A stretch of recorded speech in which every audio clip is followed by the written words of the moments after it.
4 दिन का ये उत्सव मनाने का और 5 दिन का दीपोत्सव मनाने का निर्णय किया है। मैं आज के इस अवसर पर खास करके हमारे अपने इस राज्य में जिसकी अतीत की गौरवशाली लंबी गाथा है, हमारे लिए सौभाग्य की बात है। हमारे मर्यादा पुरुषोत्तम श्री राम अयोध्या से चल कर के वनवास काल में सर्वाधिक समय अगर कहीं गुजारते हैं तो मध्य प्रदेश में चित्रकूट के धाम पे गुजारते हैं। मध्य प्रदेश का अतीत भी इतना गौरवशाली है, यह हमारा सौभाग्य है। और भगवान श्री राम ने 2 भाइयों के बीच दुनिया के कई सारे देश के उदाहरण होंगे जहां राज्य की हड़प नीति के आधार पर, स्वार्थ के आधार पर नाना प्रकार से उस स्थान को कई कई कारणों से जाना जाता होगा, लेकिन ये इतिहास भी मध्य प्रदेश की धरती पर है। एक भाई दूसरे भाई के लिए राज्य देने के लिए इतना तत्पर हो जाए कि वो अपने उस भाव को प्रकटीकरण राम जी माने नहीं, तो भरत ने अंततः उनकी चरण पादुका सिर पे लगा करके राज्य किया 14 साल तक। ये इतिहास अगर कहीं बना है तो इस चित्रकूट की धरती पे बना है। ये सौभाग्य हमारा है। और इसी प्रकार से भाई भाई के बीच प्रेम कैसे हो सकता है, इससे बड़ा उदाहरण कोई मिलेगा दुनिया में? लेकिन एक नहीं, कई उदाहरण बने। भगवान कृष्ण जिनके जीवन के कई पक्ष है। मैं अभी हमारे अध्यक्ष जी से बता रहा था कि हम कभी कल्पना करें कि 5000 साल पहले भी ये जो गोवर्धन पर्वत उठाने की जो घटना है, उस घटना के पक्ष पे थोड़ी अगर संवाद करके रास्ता निकलवाएं कि इंद्र से भगवान श्री कृष्ण की मत भिन्नता क्या थी, वो क्या अंतर था, क्या कारण था, उसका उत्तर आज भी हमको अपने आप में प्रकृति से जोड़ देगा। वो एक ही कारण था। वो कारण ये था, इंद्र ने कहा कि मैं वर्षा कराता हूं, और भगवान कृष्ण की मान्यता थी वर्षा कराने के लिए जंगल, पहाड़, ये प्रकृति का आनंद होना चाहिए।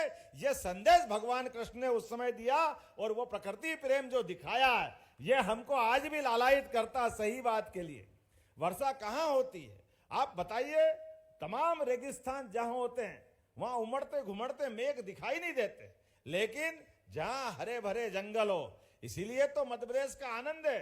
मध्य प्रदेश के अंदर ये बड़े गर्व के साथ कह सकते, और खोज का विषय भी हो सकता है।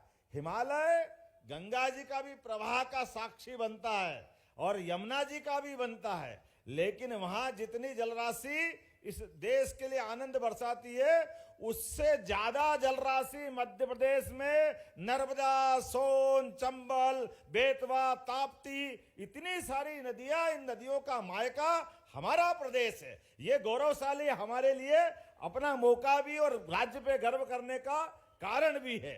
कितनी सारी नदियां हैं, लंबी लाइन है हमारे बीच में। केन बेतवा, और यशस्वी प्रधानमंत्री का अभिनंदन करो श्रीमान नरेंद्र मोदी जी का, जिनके कारण से नदी जोड़ों का पहला अभियान मध्य प्रदेश से होने वाला है। ये अजूबा भी, नदियां तो बहेगी, लेकिन बहती नदियों का उपयोग अपने राज्य के साथ साथ लोगों की बेहतरी के लिए होना चाहिए, और लोगों की बेहतरी में राज्यों की सीमाएं भी बाधा नहीं बने, इसमें संकल्प शक्ति की जरूरत होती है।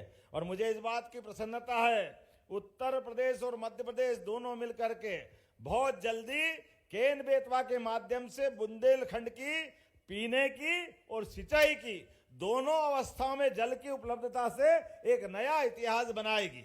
मुझे कहने में थोड़ा अटपटा लगेगा, लेकिन 20 साल से पार्वती, कालीसिंध, चंबल, इन नदियों के मामले में मध्य प्रदेश और राजस्थान की आपस की टकराहट ने पूरे क्षेत्र में काफी कष्ट दिए। लेकिन मुझे प्रसन्नता है, अब हमने तय किया सरकार बनने के साथ ही कि राजस्थान और मध्य प्रदेश दोनों राज्य की नहीं, देश की बेहतरी के लिए हमने एमओयू किया है और 70,000 करोड़ की नई योजना बनाई है।